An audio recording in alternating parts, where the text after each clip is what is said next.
Hey everyone, Jeff Policio here with Allied Insight, and today we're going to talk about Automation 101.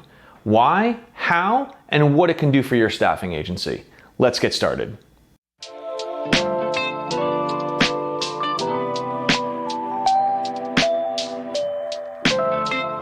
As always, if you find the information helpful and think others in your network would benefit from it, don't forget to like, share, and follow. Also, if there's a topic you want to see us cover, just leave a comment below.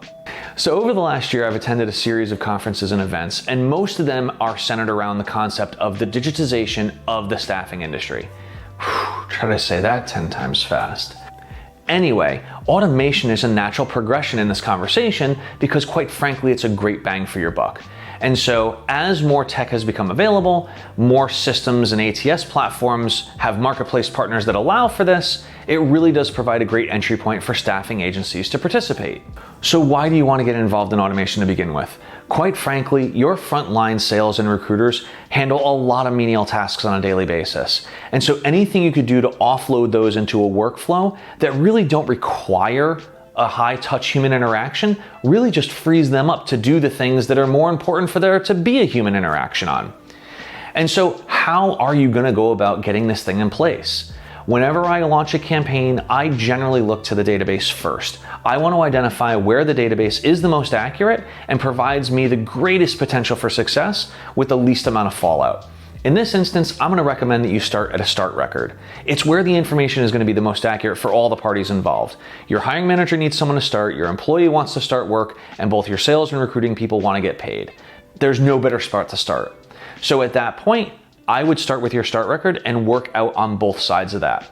You can obviously send an alert to the candidate in order to prepare them for their first day of work. You can also send an alert to the hiring manager to remind them that they have someone starting on a given day. And then you can maybe look a few days before, a few days after. I would continue to leverage it out in this manner until you can identify where the gaps are in your database for accuracy, clean those up, and then continue to progress. So what types of things can you do with automation? Well, we already talked about the fact that you can use it in order to let someone know or remind them that they have an appointment that's coming up. You could prepare them for an interview. You can find out some feedback. You could use feedback loops in order to determine what their experience is like, both from a candidate and a client perspective. You can even look at what it is that you're putting together for marketing resources and use automation in order to deliver really strong resources that individuals may need at a given point in the funnel to allow for conversions and lead generation. These are just a handful of things that you could do with automation. And again, this is a 101 overview, but if you're looking to include automation as part of your strategy at your staffing agency and you want to talk through some of those elements or need some help with how you can kind of get started, go to our website, alliedinsight.com, and connect with us. We're more than happy to jump on a call and give you a hand however we can.